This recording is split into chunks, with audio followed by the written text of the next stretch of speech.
La haute cour militaire a accédé à la demande de liberté provisoire de François Béat ce mardi. Les avocats de l'ancien conseiller de Félix Tshisekedi ont avancé la nécessité des soins urgents pour leurs clients. Plus de 10 chefs d'État et de gouvernement sont attendus à Kinshasa dans le cadre du 42e sommet de la SADC. Parmi les premiers arrivants, le président malawite qui a réaffirmé les bonnes relations entre son pays et la RDC. Depuis l'annonce de la mise en place de la gratuité de la maternité, les autorités s'activent pour la réussite de cette ambitieuse promesse. Vous suivrez dans ce journal la mobilisation tant à Kinshasa que dans les provinces. Mesdames et messieurs, bonsoir. Les relations entre la RDC et le Malawi sont au beau fixe. Félix Tshisekedi et Lazarus Chakwera ont abordé plusieurs sujets d'intérêt commun ce mardi au cours d'une conférence de presse, notamment un renforcement des relations diplomatiques à la veille du 42e sommet de la SADC qui s'ouvrira ce mercredi 17 août au Palais du Peuple. On écoute tour à tour le président congolais et malawite. Place au lieu des conflits et des guerres. And so we talked about how we can continue to support one another in order for our region to be a peaceful region. Et donc nous avons parlé de la manière dont nous pouvons nous entraider l'un et l'autre pour que notre région puisse prospérer et aller bien. Pour déjà le remercier d'être là et de venir me passer le relais. C'est un honneur pour moi de reprendre cette charge. Et je sais que je peux compter sur son soutien, ses conseils, son accompagnement. Il me l'a promis d'ailleurs, donc il n'y a pas de problème. Juste rajouter peut-être quelque chose à propos de la paix et de la sécurité dont la région tout entière a besoin, l'expression d'un soutien total vis-à-vis de la République démocratique du Congo par rapport à l'agression dont elle est victime en ce moment. Il faut remercier principalement le président Chakwera et son pays, le Malawi, pour son apport dans la FIB, la brigade d'intervention rapide qui, sous l'égide de l'ONU, est en train aussi de contribuer à ramener la paix en République démocratique du Congo aux côtés des troupes tanzaniennes et sud-africaines. Donc comme vous le voyez, tout va très bien entre le Malawi et le Congo. En marge du 42e sommet de la SADC, Christian Mwando a proposé un développement en synergie de la sous-région lors d'une conférence publique à Kinshasa, une opportunité pour réfléchir sur la vision de la SADC pour un futur commun des pays membres de cette organisation. Investir dans l'industrialisation de la région de la communauté des développements de l'Afrique australe, gage d'un développement endogène, c'est le thème de la conférence publique organisée le vendredi dernier dans la salle des spectacles du Palais du Peuple. Le ministre d'État et ministre du Plan, Christian Mwando Simba-Kabulo, a été choisi pour développer en panel l'importance de l'industrialisation dans la création d'emplois et des richesses. Christian Mwando Simba-Kabulo a fait savoir que la République démocratique du Congo compte profiter de sa position géographique sur le continent pour jouer un rôle capital dans les échanges commerciaux. Pour y parvenir, le gouvernement a adopté un plan directeur d'industrialisation évalué à près de 58 milliards de dollars américains. Nous devons actionner plusieurs leviers. Capitaliser les ressources naturelles pour créer de nouvelles activités à plus forte valeur ajoutée. Miser sur des partenariats stratégiques afin de favoriser le partage de valeurs et le transfert de technologies. La République démocratique du Congo, sous l'impulsion du président de la République, chef de l'État, s'est doté d'un schéma directeur d'industrialisation et du document des politiques et stratégies industrielles DPSI aligné sur la stratégie de la SADC pour l'industrialisation. Cette conférence publique a été organisée en marge du 42e sommet des chefs d'État et des gouvernements de la SADC qui se tient à Kinshasa depuis quelques jours et a connu la participation des délégués de 16 pays membres de la SADC. Après 7 mois d'incarcération et de procédures judiciaires, l'ancien conseiller spécial en matière de sécurité du chef de l'État a retrouvé provisoirement sa liberté pour des raisons de santé. Autrefois, patron du service national de migration, François Béat, qui a su traverser 4 régimes, était jusqu'à son interpellation conseiller spécial du chef de l'État en matière de sécurité. Après plusieurs reports, la haute cour militaire a fini par accorder la liberté provisoire à François Béat, plus d'un semestre après son interpellation surprise en février dernier. Contre toute attente, le monsieur sécurité de Tshisekedi a été accusé de préparer un coup d'État contre le président de la République en compagnie de quelques officiers de l'armée et de la police. Sur le coup, difficile à croire quand on connaît l'affinité perceptible entre les deux hommes depuis l'alternance de 2019. Longtemps bloqué dans les locaux de l'ANR, des clichés du Fantomas, surnom lui attribué pour sa discrétion malgré ses multiples responsabilités, feront les tours des réseaux sociaux. À part les rumeurs, la seule certitude dans l'opinion à l'époque restera la communication du porte-parole du chef de l'État évoquant des indices sérieux attestant contre la sécurité nationale. Quelques semaines après, devant la haute cour militaire à la prison de Makala, des documents de la plaidoirie ayant fuité renseignent que François Béat, dans une conversation WhatsApp, a désigné le président de la République dans des termes très peu courtois. Il s'en est suivi des audiences sans grande révélation jusqu'à cette demande de liberté provisoire qui n'a abouti que ce midi. Le prétexte, comme c'est souvent le cas dans ce genre de situation, ce sont des raisons de santé.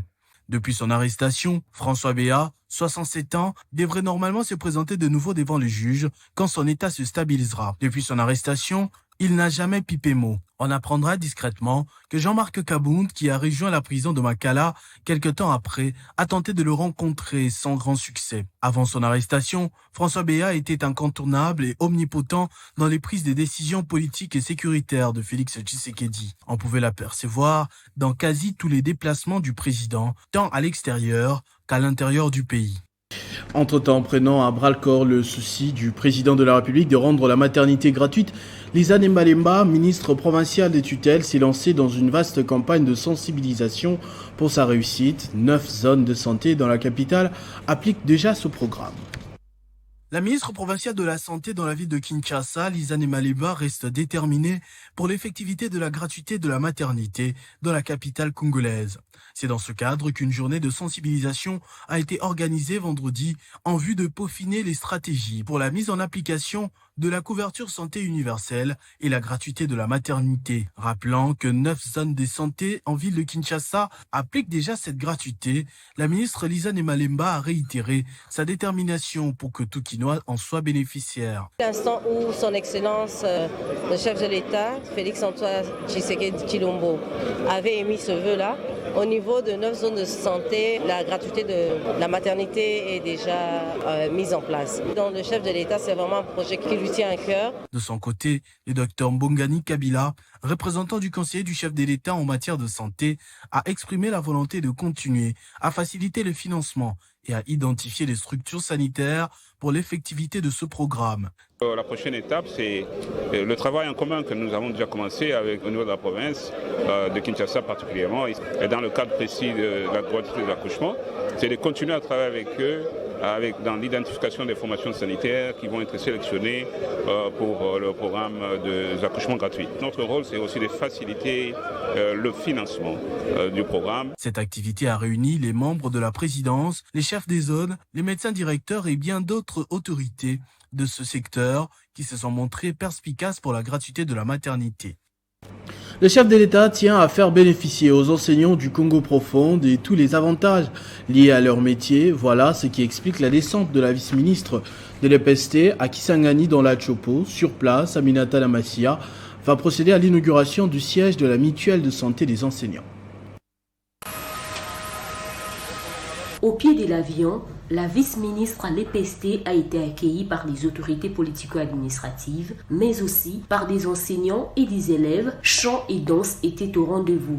Papa Tshisekedi, notre président, nous lui restons reconnaissants. Merci, président. À la tête d'une forte délégation composée notamment du PCA de la Mutuelle de santé des enseignants Guy Mafuta et du secrétaire exécutif Cécile Chiyombo, Aminata Namassia, va au nom de son titulaire procéder à l'inauguration du siège provincial de la Mutuelle de santé des enseignants, conformément à la vision du chef de l'État qui tient à améliorer les conditions sociales des enseignants. Venu inaugurer le siège de la Mutuelle de santé des enseignants et aussi, comme vous le savez, il y a le ministre titulaire qui était déjà passé ici dans le cadre des itinérances. Il a donné des mots d'ordre. Nous allons aussi essayer d'évaluer ce qu'il a donné comme ordre et on va voir là où ça marche et là où il y a encore des problèmes pour que nous puissions encore encourager nos provinciaux à bien faire leur travail. Mais aussi, Kisangani c'est chez moi, comme vous le savez, je suis originaire de la grande capitale. Alors je veux profiter aussi pour voir mes frères et sœurs communier ensemble. Il s'y est signalé que l'inauguration de la MESP dans cette province permettra aux enseignants de l'EPST de bénéficier des avantages liés aux soins de santé. La Ligue des électeurs a procédé ce mardi à l'ouverture d'un atelier sur les désintéressements de la population au processus en République démocratique du Congo. Cet atelier a pour objectif d'aider la population à s'impliquer pour la réussite des élections futures. Le désintéressement grandissant de la population vis-à-vis des élections préoccupe grandement les acteurs de la société civile, précisément ceux de la Ligue des électeurs, parce que ceci a facilité, selon eux, la faible taux de participation des électeurs aux élections de 2018 en République démocratique du Congo. Pour pallier à cette situation, les forces vives de la nation étaient en atelier ce mardi pour réfléchir sur différentes stratégies et approches des sensibilisations, justement pour orienter la population à s'impliquer au processus électoral en cours en République démocratique du Congo. Cela en prélude des élections futures. Plusieurs personnalités du monde social et politique ont pris part à cet atelier, notamment le conseiller juridique et administratif de Madame le directeur des cabinets adjoints du chef de l'État qui a donné les go de ses assises. Il est dès lors plus qu'urgent de redéfinir nos approches et nos stratégies de mobilisation des électeurs. De son côté, le président de la Ligue des électeurs, Paul Ntsapumukulu, se veut engagé dans la mobilisation des électeurs pour la réussite des élections en 2023. Ce programme ira sur l'ensemble du pays où nous attendent nos compatriotes aussi en province. C'est le début des actions concrètes de formation, de sensibilisation de notre population à la base pour des élections. Signalant que 50 animateurs prennent part à cette formation qui va se clôturer le 19 août prochain sous la supervision de la Ligue des électeurs.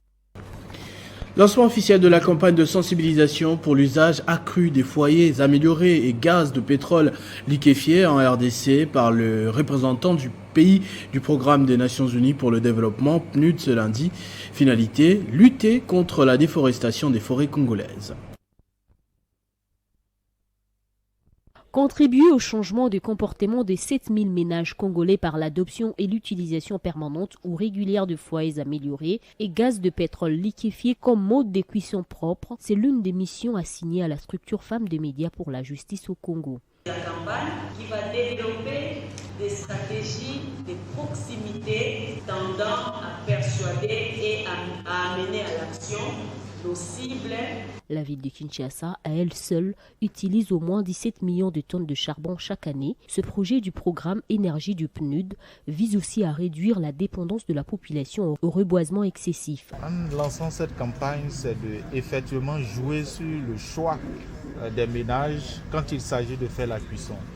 D'abandonner la cuisson avec le maboula traditionnel et opter pour les foyers améliorés et les bouteilles de gaz qui permettent, je le dirais, à la femme ou à nos mamans dans les ménages d'avoir une santé meilleure, notamment en ne respirant plus les fumées qui sont cause de nombreuses maladies. Cette sensibilisation qui va du 15 août 2022 au 31 décembre 2023 cible 5 villes, notamment Kinshasa, Lubumbashi et Goma, pour justifier la forte demande et une consommation excessive du bois énergie et charbon de bois par manque de l'énergie électrique.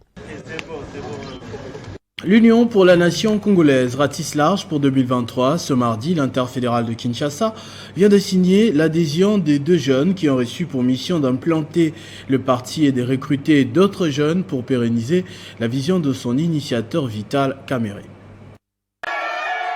Poursuivant sa mission d'implantation et de recrutement dans la capitale, l'Union pour la nation congolaise, UNC, vient de mettre la main sur 2 oiseaux rares. Il s'agit de Didier Ngoy, un jeune leader du Mont Amba, ainsi que Grace Eboué-Montou, qui, dorénavant, devient président du Parlement des jeunes. Il faudrait retenir déjà que le travail commence. C'est qu'aujourd'hui, c'est une grande joie d'être là et d'avoir cette tâche d'accompagner la jeunesse, mais surtout dans une vision nationaliste. Parce que nous sommes dans un pays où il est très important d'insister sur l'importance du nationalisme, sur l'importance du patriotisme. Je suis arrivé dans ces pays depuis 2018 et jusqu'à ces jours, je travaille que sur ça. Et aujourd'hui, c'est un grand honneur pour moi de travailler autour de jeunes, de le mener dans cette vision, afin qu'ensemble, nous soyons ces facteurs-là du changement pour le bien de notre pays, pas seulement pour aujourd'hui, pour les enfants de nos enfants. Ce qui fait le beau de l'UNC, c'est la vision nationaliste, j'insistais, c'est que notre parti aujourd'hui veut montrer aux jeunes, mais encore à tout le monde, que l'important, c'est le pays, l'important, c'est la nation. Accueillis en triomphe, les 2 nouveaux adhérents ont reçu des insignes du parti, des symboles, ses statuts, ainsi que différents projets de société, question de leur permettre de procéder à une forte sensibilisation en marge des élections 2023. Les fiefs électoraux de Jacques Muyumba étaient dans l'euphorie en apprenant l'adhésion de leur leader à l'Union pour la nation congolaise. Toute la population de ce territoire promet d'accompagner Jacques Muyumba dans sa nouvelle famille politique pour la paix et l'unité dans la province et dans ce pays. Après son adhésion à l'Union pour la nation congolaise, c'est une joie immense à Kongolo, la base électorale de l'ancien gouverneur du Grand Katanga, Jacques Muyumba, comme on peut le voir sous ces images.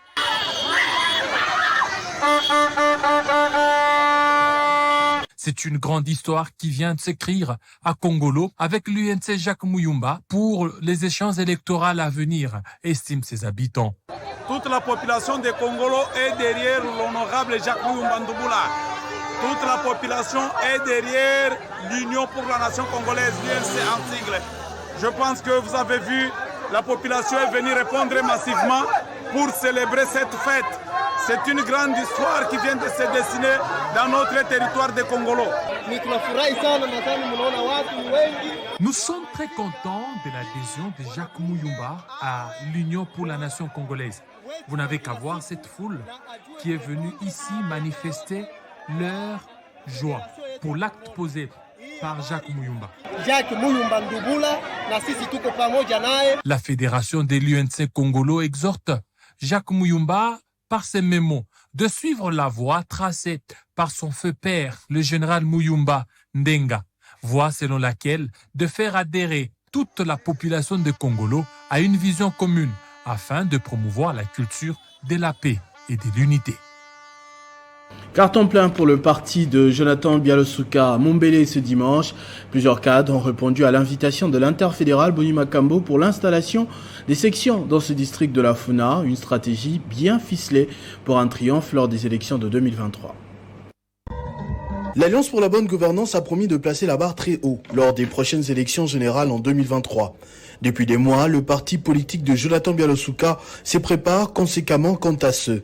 Ce dimanche encore, plusieurs hauts cadres se sont réunis au district de Funa pour l'installation des comités de la fédération Mombele ainsi que ses sections. En tête d'affiche, l'interfédéral Boni Makambo, surnommé Matembele Asimandaku, pour son soutien répétitif à la population dans cette partie de la ville.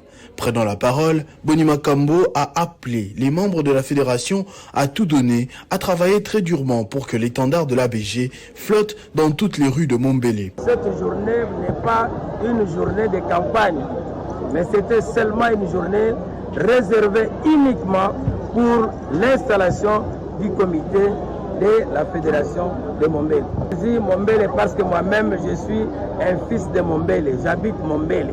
C'est comme ça que j'ai préféré installer ABG qui est un parti de maçons à Mombele, là où moi-même je réside. La secrétaire générale en charge du genre, Agnès Liandé, mais aussi le président de la Ligue des jeunes, Blaise Ndati, ont été présentés sous les applaudissements du public lors de ce grand rassemblement dans ce quartier populaire. Ils ont transmis les salutations et l'affection de l'autorité morale de l'ABG, Jonathan Bialosu-Kawata. Dans le cadre de sa politique de proximité, la dynamique John Efambe a organisé dimanche une randonnée fluviale à Kinshasa, initiée par son coordonnateur, membre du MLC. John Efambe, cette activité avait pour objectif de fidéliser les membres de ce parti à la vision de Jean-Pierre Bemba. De la cité du fleuve comme lieu d'embarquement qu'à l'île des Kamina, qui était son point de chute, cette excursion a été marquée par deux grandes activités principales. D'abord, le coordonnateur de la dynamique John Efambe a procédé à cette occasion à la distribution des pannes aux femmes qui habitent cette partie de la capitale. Puis, la rencontre de football qui a opposé deux équipes de jeunes riverains au stade Kamina. Le vainqueur de ces mini-championnats du football loisir a été récompensé par John Efambe qui a remis une enveloppe contenant une somme importante pour encourager la jeunesse. Nous avions initié une activité à caractère sportif pour venir sensibiliser les jeunes aux valeurs que prend le mouvement de libération du Congo. Nous leur demandons de faire confiance au mouvement de libération du Congo qui vient de réaffirmer son leadership en ce lieu et qui puisse prêcher tout ce qui concerne l'épanouissement du mouvement de libération du Congo dans ce coin heureux coin de la République. En tout cas, je sensibilise ces jeunes à prêcher les valeurs prônées par le président national Jean-Pierre Bemba Gombo et aussi les valeurs prônées par le mouvement de libération du Congo. Dans son adresse, le coordonnateur de la dynamique John Efambe a souligné la pertinence de cette randonnée fluviale qui s'inscrit dans le cadre de la politique des proximités prônée par le chairman du MLC, Jean-Pierre Bemba Gombo. Une assemblée générale extraordinaire des défenseurs judiciaires a eu lieu samedi avec la participation du Conseil national des défenseurs judiciaires. Objectif, faire un état des lieux de cette structure 3 ans après la tenue de la première assemblée générale dans la ville de Lubumbashi. La discipline au sein de la Corporation des défenseurs judiciaires, voilà le point sur lequel s'est axée cette Assemblée générale extraordinaire des défenseurs judiciaires de l'espace Grand Katanga. Dans la salle de plénière de l'organe délibérant du Haut-Katanga, des défenseurs judiciaires étaient réunis autour des membres de chambres de surveillance venus de tous les coins de la province de l'ex-Grand Katanga pour faire un état des lieux de cette structure. Le secrétaire général des défenseurs près le tribunal de grande instance de Lubumbashi a invité les hommes des droits à œuvrer dans la fraternité, la discipline et le respect mutuel, considérés comme piliers régulateurs du comportement d'un défenseur judiciaire partout où il exerce sa profession. Il était important que les défenseurs judiciaires, après 3 ans, puissent se retrouver dans ces cadres, dans le sens de pouvoir partager sur des questions importantes qui intéressent notre profession. Et là, vous venez de constater qu'il y a des choses que les défenseurs judiciaires veulent qu'ils arrivent dans leur profession, notamment la réforme de cette loi qui ne répond plus. Il faut dire que cette Assemblée générale extraordinaire était non seulement une occasion pour interpeller les défenseurs judiciaires à observer la discipline, mais aussi un cadre d'échange sur les différentes problématiques liées à la profession. Le bourgmestre de la commune de Likasi et visionnaire de la fondation qui porte son nom, Olivier Kiboko, était le week-end dernier dans le territoire de Lubudi, au Lualaba, pour cogiter avec les habitants de ce coin autour de la vision et les réalisations du président de la République. À cette occasion, un lot important de pagnes a été distribué. Ces ovations accueillent l'arrivée mouvementée de Olivier Kiboko Munongo Moussiri, bourgmestre de la commune de Likasi, qui s'est rendu le week-end dernier dans le territoire de Lubudi. À son arrivée par la localité de Pangantadi, ce digne fils du terroir a bénéficié de l'honneur des autorités coutumières qui n'ont pas manqué de le bénir.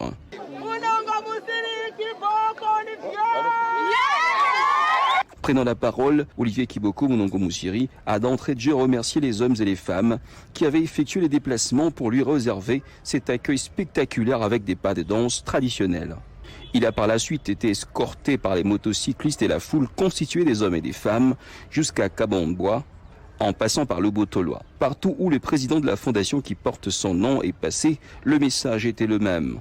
L'homme a demandé aux habitants de cette partie de la province de Lualaba d'accorder un second mandat au chef de l'État Félix-Antoine Tshisekedi Tshilombo en 2023, dont il impose le nom et lui-même à la députation pour défendre les intérêts de ce coin, qui est l'un des 145 territoires que compose la République démocratique du Congo. Par la même occasion, il a salué le travail de titan qu'abat Madame le gouverneur ad interim, Marie-Thérèse Inimasuka. Olivier Kiboko ne s'était pas rendu main bredouille. Il avait dans son carquois de quoi donner le sourire à ses pairs. Sur place, des lots de pièces de pagne et des vareuses accompagnées d'une somme d'argent ont été distribués. Il faut dire que la descente de Olivier Monongo Moussiri dans cette contrée était une aubaine pour le comité local de développement et les autorités coutumières de présenter leurs doléances dans l'objectif de voir émerger leur contrée. Le gouvernement provincial du Haut-Uélé continue à renforcer l'autorité de l'État à travers toute l'entité. Il a doté notamment à la mairie de la ville d'Issiro des moyens de locomotion pour faciliter la mobilité du maire ainsi que des motos à la police locale. Sans tambour ni trompette, Joseph Matete Osako prend la possession de cette Land Cruiser, une dotation du gouvernement provincial à la ville d'Issiro. Un geste plein en signification pour le maire de la ville d'Issiro. J'ai lieu de saluer le gouverneur de province, son excellence Christophe Bassiane-Nanga, de pouvoir faire un appui institutionnel en dotation de véhicules de service à la mairie et à la ville d'Issiro.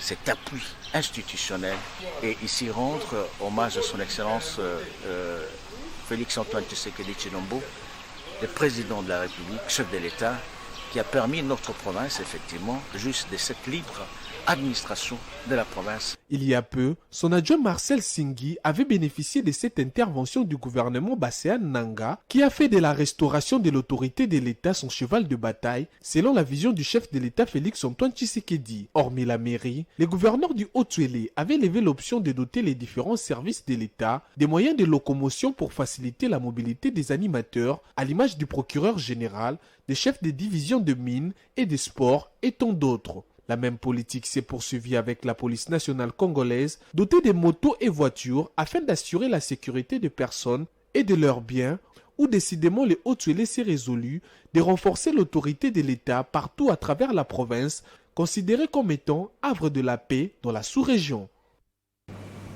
Après la ville de Bukavu, dans la province du Sud-Kivu, le député national Jean-Marie Boulambo s'est rendu en territoire de Mwenga pour rencontrer ses frères et sœurs de la communauté Lega. Reportage.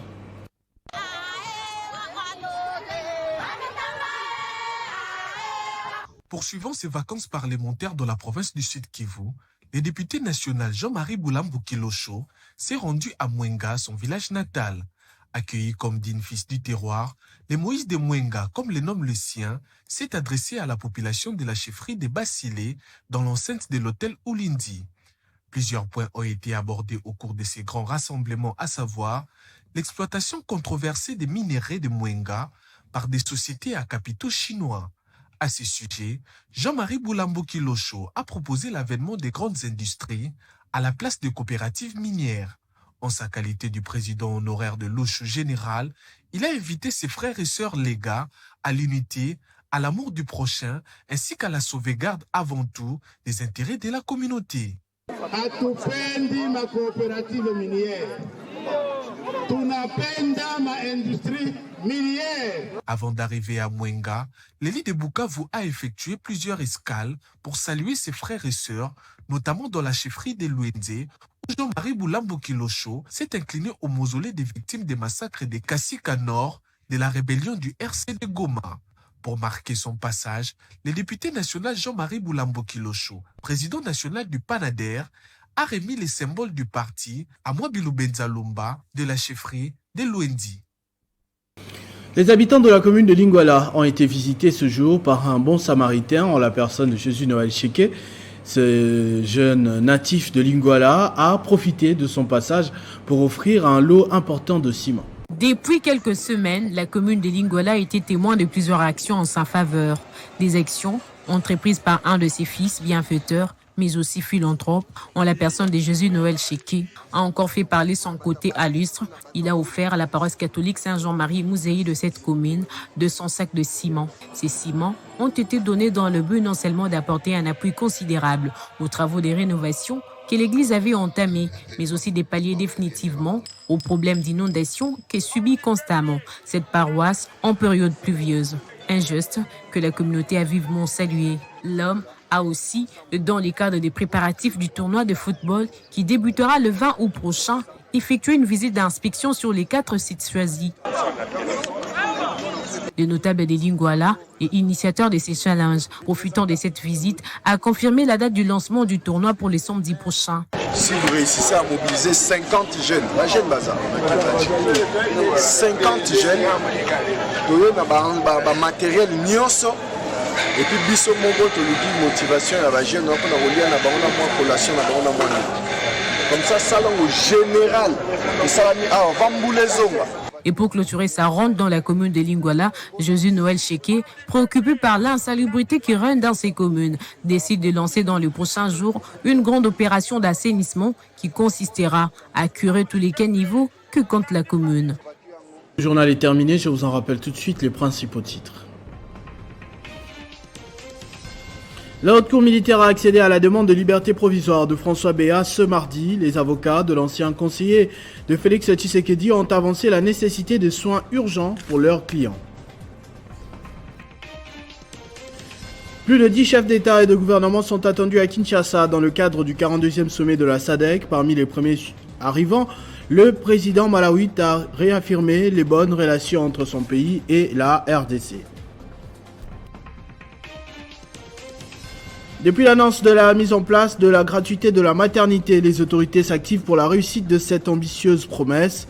Vous avez suivi dans ce journal la mobilisation tant à Kinshasa que dans les provinces quant à ce. Merci d'avoir suivi ce journal. Restez fidèles au programme de votre chaîne Télé 50. Vivez heureux, vivez 100 ans, mesdames et messieurs.